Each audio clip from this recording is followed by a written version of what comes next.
By actually encouraging diversity, we can actually make our opportunities as an industry, as the country, bigger, because every single person has got something to offer, not just to aviation, to any other industry, as well as aviation, which is just one of the industries. So I'm really passionate about opening up aviation to all people, irrespective of their physical attributes, for the UK to become an aviation leader once again, and being able to export aviation products, airlines, best practices, innovations to other countries of the world. It's really important to ensure that people of different physical attributes don't feel hindered to offer their talents, whatever they have to offer or want to offer, to aviation, because there are so many professions and jobs that people might not be aware of, and we need to be able to cater for whatever physical requirements people might have to be able to offer their talents to these jobs.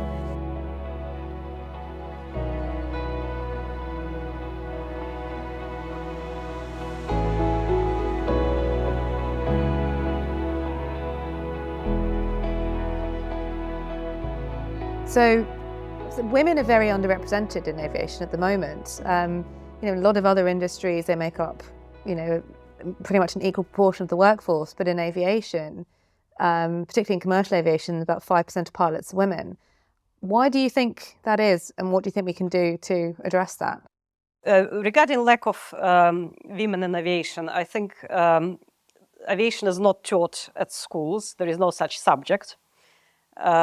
Also, it's not much on TV either, I don't think. So you can't really start wanting to be something that you don't see happening in front of you. One of the reasons I think there are not many airports. There are a lot of people don't have a local airport.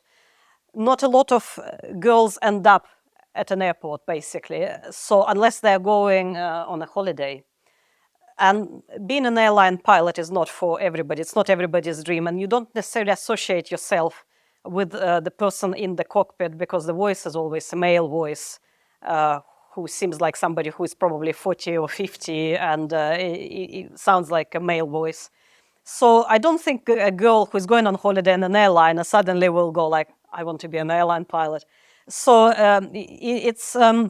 we need more to make it a more appealing profession, which is more on the news, which is more on the radar at schools, at colleges, in the communities.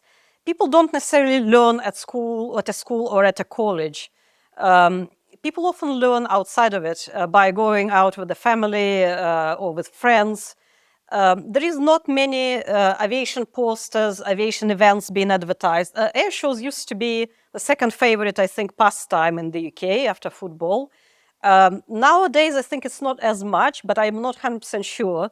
There is not as much to see now as at air shows as there used to be. There used to be so much more airplanes to see, and families used to come more to more air shows, and they would bring their girls and boys. However, there used to be fewer pathways for girls and women to take in aviation. Now we're trying to promote those pathways to girls. So the girl could be in a little buggy and she could remember it, what she heard or saw when she was 3 years old. Like I saw that B-52, and that impressed me. So you can get this childhood impression, which is subconscious. You can't necessarily explain it. And then you have to bring it out by actually mentioning aviation at schools, because the girl could forget about that impression. If you don't keep mentioning that you can become cabin crew, you can become a captain in an airliner, you can become a fighter pilot, you can become an engineer, you can become an innovator, you can become an aerospace scientist, etc. You have to mention those careers, career paths at schools, nurseries, everywhere, actually. It's about that sort of early exposure and continued exposure. Exactly. And having female role models such as you going into schools, talking to girls as a STEM ambassador, encouraging girls into STEM subjects. Right. I still can't think about myself as a role model, but I do hear it quite a lot about role models being really important. I absolutely agree with that. And sometimes I think it's the lack of a role model in my childhood, why I didn't know what I wanted to be until I was 29 or even possibly 39. So I feel like I missed out possibly. I guess if I really... if a lady came to my school and talked about an aviation career, I probably would have known much earlier. So now thinking about it, I really feel I did miss out on this bit of an awakening. So, as you said, the continuing exposure to these careers available, understanding what about that career that is attractive. And actually, I think there is more to it. That career actually has to be attractive because it's actually offering the good conditions of work as well. So that realization has to come at the same time as bringing more talent, more female talent, more of other talent into the industry. I think the industry also has to think, what do we have to offer to these people? What is attractive to you as a woman in a pilot career? For example, when you are pregnant, would you be looked after? Whether you want to get pregnant or not, everything that you would experience has to be explained that as a woman you could actually, that it would be convenient for you. You would not struggle as a woman because you are misunderstood and your needs are misunderstood or undermined. So you have to be actually aware that that won't be the case. So talking about not just women in aviation, but in the broader context now of diversity, why do you think diversity is important, and what can we learn and benefit from by increasing diversity? I think that by not encouraging diversity, we are limiting the talent which comes in the industry. Every person is a universe. Every person has something to offer. And when we look at a person, at their physical attributes, we can make some assumptions. We've got stereotypes. All of us have got unconscious, subconscious stereotypes. And we don't often, we can't often help those stereotypes. But by actually encouraging diversity, we can actually make our opportunities as an industry, as the country, bigger, because every single person has got something to offer, not just to aviation, to any other industry, as well as aviation, which is just one of the industries, which needs more talent, more passion, more people should be interested to come in. And for every kind of person to be interested to come in, we have to offer more to a diverse background of people, basically, whether it's people with disabilities or people who are older, for example, and are looking for a new career. So by not being a diverse industry, we are actually limiting our potential as an industry. So I'm really passionate about opening up aviation to all people, irrespective of their physical attributes, for the UK to become an aviation leader once again, and being able to export aviation products, airlines, best practices, innovations to other countries of the world. It's really important to ensure that people of different physical attributes don't feel hindered to offer their talents, whatever they have to offer or want to offer, to aviation, because there are so many professions and jobs that people might not be aware of, and we need to be able to cater for whatever physical requirements people might have to be able to offer their talents to these jobs. So how do we remove those barriers then, and not just in aviation, but in the broader context? I mean, in aviation, obviously, we've now got the Equal Skies Charter that Aerobility are behind the initiative of removing those barriers. But in the broader context, how can we remove barriers so that people from diverse backgrounds can get more involved? I think having organizations such as Aerobility is a huge breakthrough, and There are other organizations with similar goals to bring diversity in aviation, and also there are organizations with the purpose to bring diversity in not just aviation, but in the UK as well. So those are doing fantastic job as well. However, it's down to every single individual to take it up as a personal goal and invite people. When I meet somebody, I don't really care what they look like now. I used to care in the past because I used to look at a person and think, that person is probably an engineer or could be an engineer or whatever. It's quite interesting. When I was a software developer, when somebody would mention software developer to me, in my mind, I had a picture of a 25-year-old bloke. I just couldn't help it. It was just a picture that my brain would paint to me. So whenever I was told that there was a new developer joined our company, I never thought that it could be an 18-year-old lady, for example, or anybody else, really. I just had this picture. A developer came, so I thought, must be a 25-year-old bloke, basically. That's what the picture in my mind painted. That's one of those stereotypes which can sometimes kind of paint itself in your mind, but that's not the picture that should be there. There should be no picture, basically. So when I see a person, I literally want to know them more, and I want to know what they like. I want to know what they can offer, what's the favorite thing they like doing, and what possibly, if I can see that they would like to, for example, help us with this or that, I would then try to help them to arrive to the airport. For example, if they don't have a car, I would offer a lift. If they need access, I could offer that access. If they need, for example, one of our engineers is a celiac. He can only have gluten-free food. So I would make sure I take him to the gluten-free, to the place where he can have a gluten-free meal.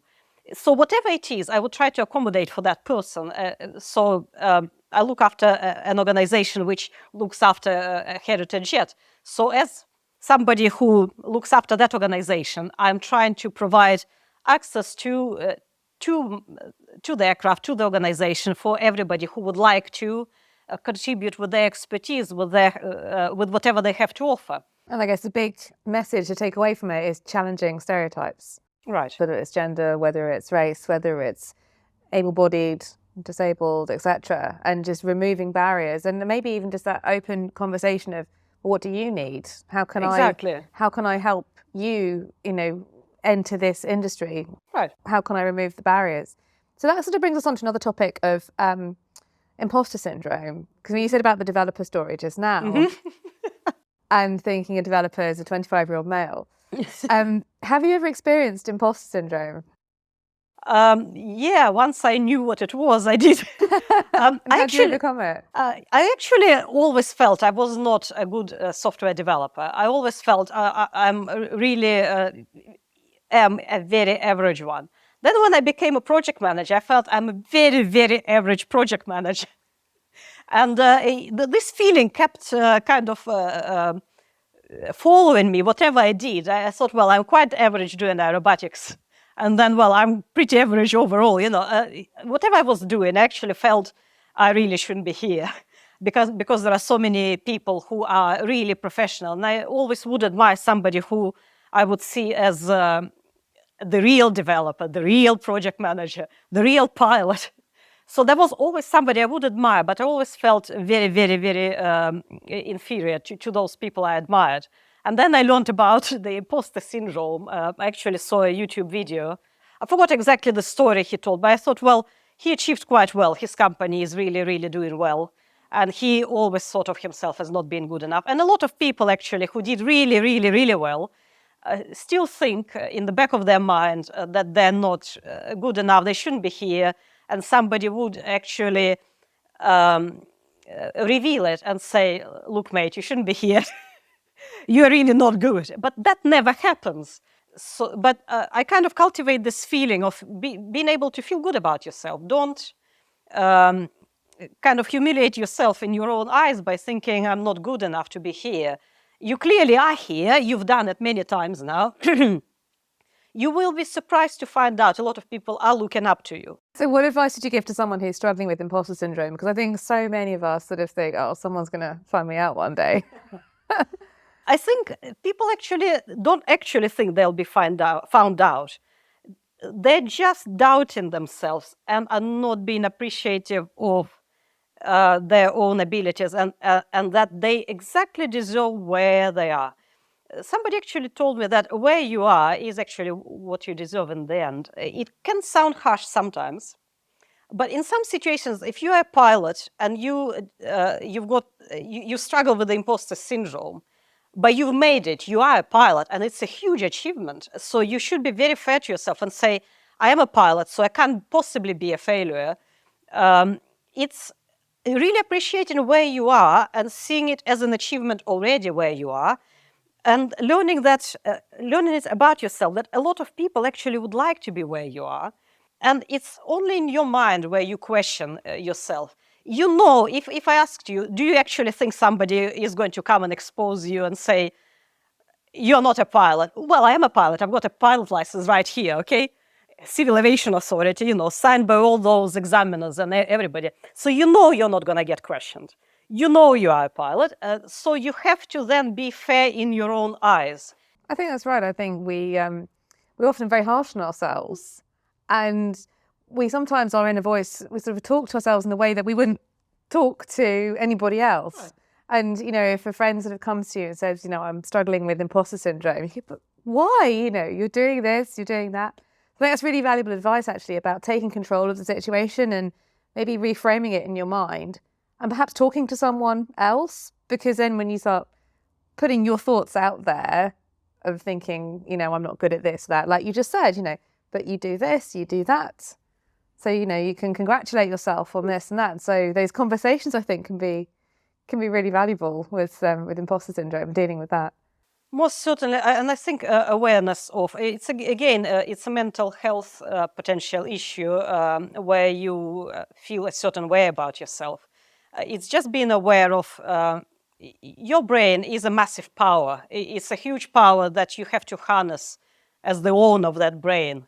And it's hard. It's one of the hardest jobs for a human, unfortunately, is to be able to harness their brain and cultivate the good things in it, the constructive things. How do you break that cycle then? If someone finds themselves, if any of our listeners or viewers find themselves in a negative spiral, how do they break that spiral? You have to realize what's happening. So identifying a problem is 80% of the solution to the problem. Same as the imposter syndrome. Well, once you realize, I've got an imposter syndrome, you are 80% on the road to recovery from it. You will never be able to possibly get rid of it. Actually, I was told, and it was really empowering for me to know, if you have a mental health condition, when I was a very young child, I was diagnosed with a mental health condition back in Ukraine. What was empowering to me is when I watched a film called, I think it was called, The Brilliant Mind, about Nash, that he had a mental health condition and he knew it wasn't curable, but he learned to live with it. You have to, it was empowering for me to know I will not necessarily be able to get rid of my mentality, my brain, my condition, but I can make the best of it.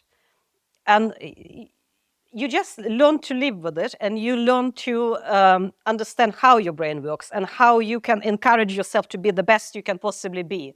So once you learn that it could be not curable, whatever it is, whether it's imposter syndrome or just being a pessimist, the moment you realize what you are and you realize, well, it might not be curable because that's the way I was born, right? It's a physical, in a way, it could be a physical characteristic of your mental health. You learn to live with what you have and you learn to be kind to yourself. And by being kind to yourself, you learn to be kind to other people with similar things. We're all in the same boat and we all have something we live with. Exactly, and it's all about taking control of the situation, isn't it? Recognizing it, taking control and changing your approach to the situation. Right. So Tetyana, your story so far has been so inspirational and full of tenacity and perseverance throughout. It's been wonderful to listen to. But tell me, what's next? That's a good question. I think it would be fantastic if we could organize an outfit which could invite kids from school, colleges, youth groups with their teachers, with their parents, somewhere on an airfield where we would have a hangar and we would have a number of historic aircraft and a maintenance company where they could come for a visit and see what they would like about what they're seeing. Whether they would like to know about the engines, the jet engines, whether they would like to know about the history of the British aviation, whether they would like to know more about a pilot career, whether they would like to know more about air shows or anything really. I always get very surprised what the kids have to say. They always have very out-of-the-box ideas and suggestions and questions which suddenly give you this light bulb moments. There are so many ways to appeal to the wider community using these powerful, very powerful historic aircraft, which bring about so many memories for people, so many aspirations for young people, etc. They're very powerful in bringing the community together and inspiring people of all ages and backgrounds.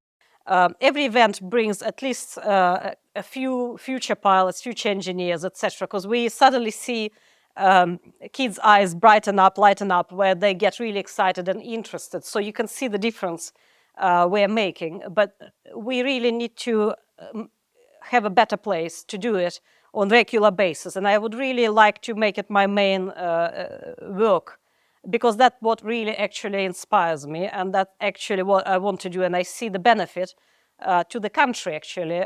It's a really big word, the benefit to the country, but that's what it feels like, that the country is benefiting from involving more people of all ages and backgrounds in the industry, which actually brings a lot of employment and funding money, basically, to the budget. And better for the humanity as well. If we could come up with a more sustainable aerospace industry, that would be beneficial for absolutely everybody. And just thinking about the journey that you've been on then, from the 3-4-year-old Tetyana in the playground at school, very, very shy, very introverted, to the Tetyana now who is, you know, heading up this fantastic organisation, keeping a jet provost flying. What are you working on next then in terms of any self-development or internal goals? For internal goals, I think it's been a more positive person. Deep inside, I'm still a person who always think that's not going to succeed. It's very interesting. Whenever there is a kind of a proposal or a challenge, my first thought, and it's a subconscious thought, it's not going to succeed because there are so many obstacles. My brain somehow always sees obstacles first, so I'm working on it. My mental health goal is to become a more positive person, and there are the obstacles I'm seeing are real, but I should focus more on a pathway to how we get there, as opposed to focusing on the obstacles and suddenly feeling like, that's not going to fly. Because it just, the way my brain works, it sees the obstacles very clearly, very quickly. And I have to avoid doing that. There is a different, more constructive way of approaching something. And looking at the obstacles is a good thing, but it has to come further down the road. And that's it's a mental health, one of the mental health goals. Obviously, embracing diversity, I think it's everybody. As you said, get rid of stereotypes.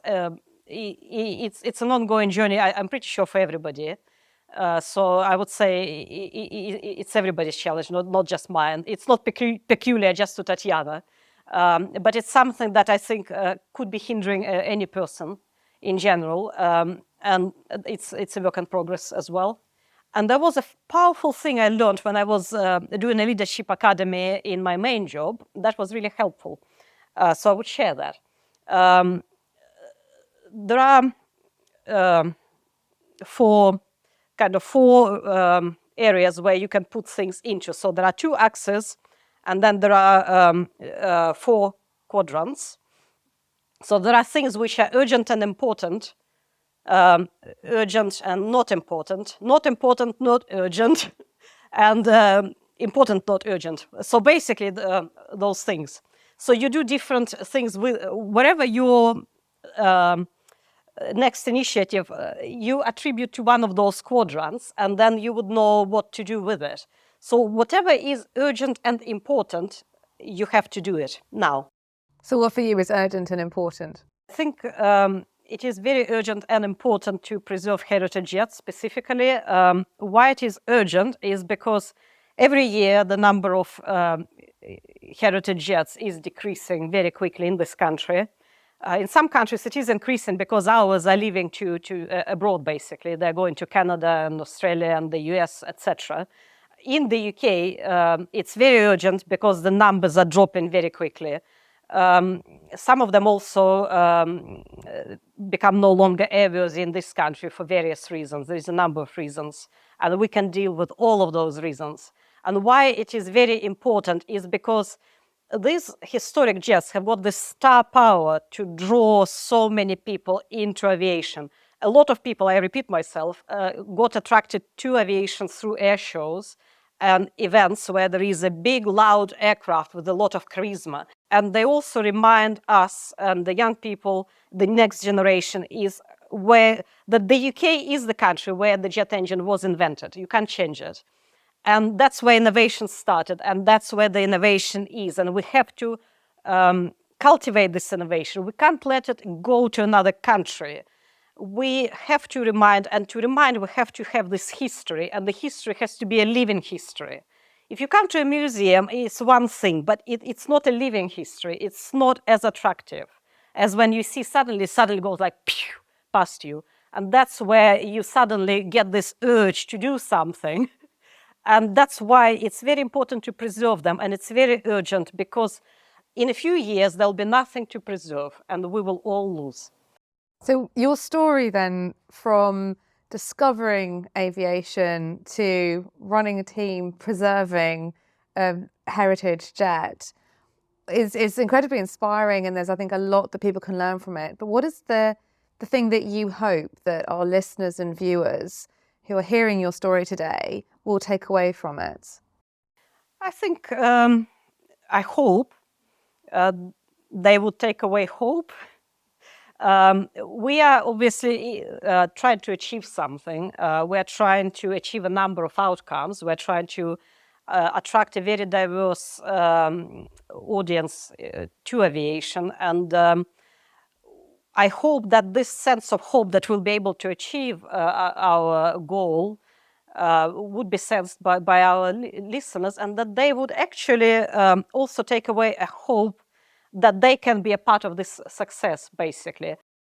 And so if 29-year-old Tetyana, who walked into Duxford and then saw the B-52, came into this room right now, what would you go back to her and say about the journey? What lessons do you wish you could impart to her now? I would just say thank you, actually. I don't think I would start with the lessons. I'm sure that there are lessons, for example, working with people and being more open about difficulties, not bottling things up, and working with more people, being less introverted, being more outgoing and more people's person kind of thing.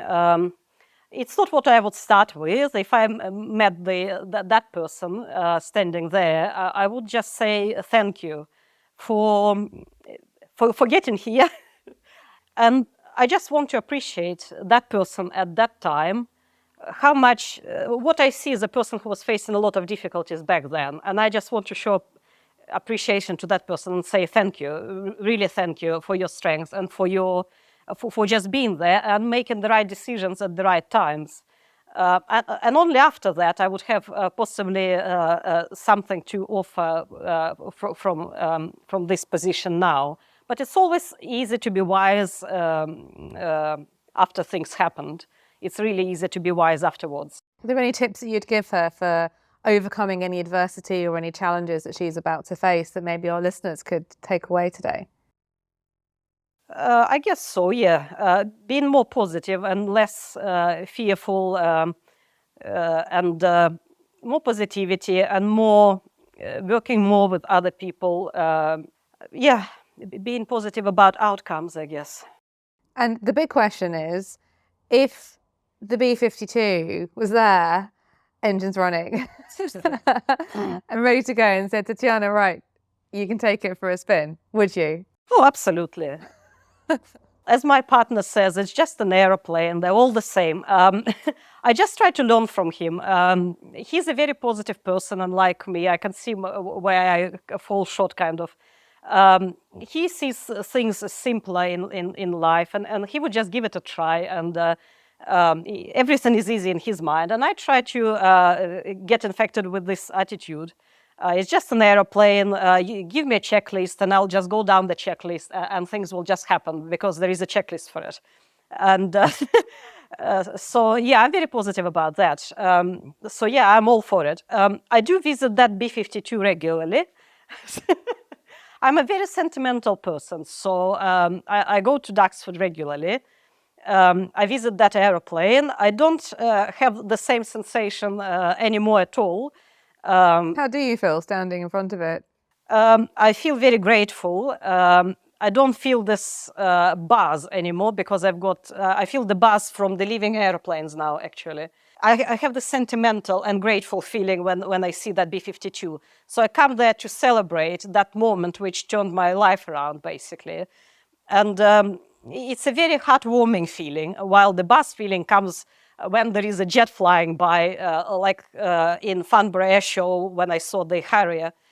And it's a fantastic sensation, really, there is no substitute for it. And that's why I want to have this facility where we can share this sensation with a large amount of people who would come and be a part of it.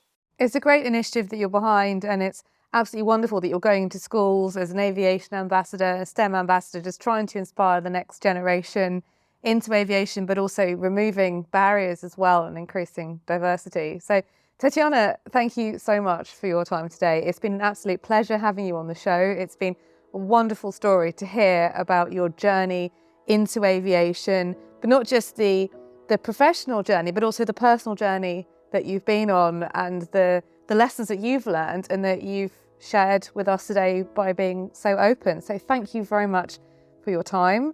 I wish you luck with preserving heritage jets and your next initiative. And thank you very much for joining us here today on Aerobility. Thank you very much. I had great fun, and I hope to see you again.